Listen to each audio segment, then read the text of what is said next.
الحمد للہ الذی خلق الانسان والصلاة والسلام على عبده الذي فضله بالعلم والإعجاز والبيان وعلى سائر أهله وأصحابه صلاة قائمة على ممر الزمان اما بعد. مولانا علی شاہ صاحب نے بلوچستان سے سوال کیا ہے کہ اگر صاحب نصاب شخص قربانی کی دنوں میں قربانی نہ کرے تو اس کے لیے کیا حکم ہے؟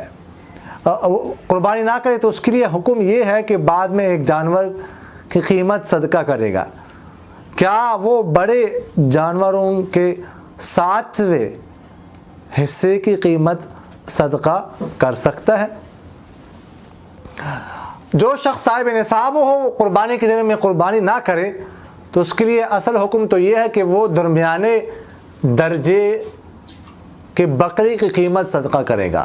اب وہ قربانی نہیں کر سکتا اس کے بعد ہمیشہ کے لیے. اب کیا کرے گا کہ ایک درمیانے درجے کہ بکری کی قیمت جو ہے وہ صدقہ کرے گا.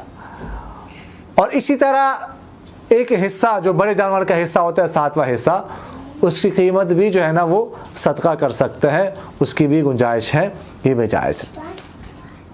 ایک خاتون نے سوال کیا ہے کہ کیا سگی اولاد کے علاوہ کوئی اور کسی کو قرآن پاک وغیرہ بخش سکتا ہے؟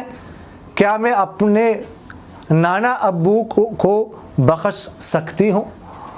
ایصال ثواب کے لیے اولاد کا ہونا ضروری نہیں ہے, کوئی کسی کو بھی ایصال ثواب کر سکتا ہے.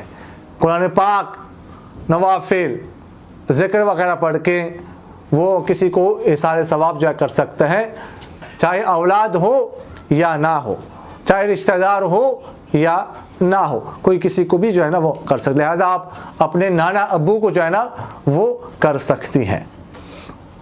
ندیم خان بھائی نے پوچھا ہے کہ مفتی صاحب ایک مسئلہ پوچھنا ہے. اس دن ایک مفتی صاحب نے فیس بک پر بیان دیا تھا کہ سگریٹ اور نسوار کے پیسے حرام نہیں ہے, اس کے بارے میں وضاحت کیجیے. دیکھیے گا, نسوار اور سگریٹ مباح ہیں, کوئی ناجائز حرام نہیں ہے. جب یہ مباح ہیں دونوں تو ان کا کاروبار بھی مباح ہوگا اور ان کی خرید و فروخت بھی مباح ہوگی. تو جو انہوں نے کہا ہے کہ ان کے پیسے حرام نہیں ہیں, انہوں نے ٹھیک کہا ہے, لہٰذا ان کا کاروبار جو ہے وہ کیا جا سکتا ہے, جائز ہے. لیکن بچنا جو ہے وہ اس سے بہتر ہے کوئی اور جو اچھا کاروبار ہو وہ بندہ کریں, خاص کر جو ہے نا وہ ثواب کی نیت سے, جس میں لوگوں کو خاص کر فائدہ ہو, دینی فائدہ ہو, دنیاوی فائدہ ہو, طبی فائدہ ہو, تو وہی کرنا چاہیے. باقی کوئی کرنا چاہے تو کر سکتا ہے, مباح ہے. قطر سے عبد الباسط بھائی نے پوچھا ہے کہ نماز فجر کے وقت میں ایک دو منٹ رہتے ہو اور کوئی نماز شروع کریں اور اس دوران سورج طلوع ہو جائے تو کیا نماز ہو جاتی ہے؟ اور دوسرا سوال یہ کیا ہے کہ میرے ایک دوست کا بیٹا ہوا ہے, وہ کہتا ہے کہ کیا عقیقے میں 2 بکرے ذبح کرنا ضروری ہے؟ اگر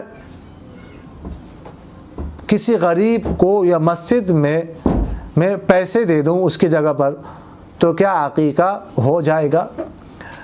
دیکھیے گا, اگر فجر کی نماز کے دوران سورج طلوع ہو جائے, وقت ختم ہو جائے, تو نماز فاسد ہو جاتی ہے, نماز نہیں ہوتی. اس لیے کہ اس کو کامل شروع کیا تھا, اب ادائیگی اس کی ناقص ہو رہی ہے, تو یہ جو ہے نا نماز اس کی نہیں ہوگی, دوبارہ اس کو نماز جو ہے نا وہ پڑھنی پڑے گی. دوسرا مسئلہ جو پوچھا ہے, کیا جو ہے میرا دوست کہتا ہے کہ عقیقہ جو ہے نا وہ اس کی جگہ پر یعنی 2 بکرے ذبح کرنے کی بجائے میں کسی مسجد یا غریب کو پیسے دے دوں, عقیقہ ہو جائے گا کہ نہیں؟ دیکھیے گا, اس طرح کرنے سے عقیقہ نہیں ہوگا, اس کو صدقہ کرنے کا ثواب تو مل جائے گا, لیکن جو عقیقے کا ثواب ہے وہ نہیں ملے گا. عقیقے کے ثواب کو پانے کے لیے ضروری ہے کہ وہ جانور جو ہے وہ ذبح کیا جائے, اس طرح عقیقہ جو ہے وہ ادا نہیں ہوگا.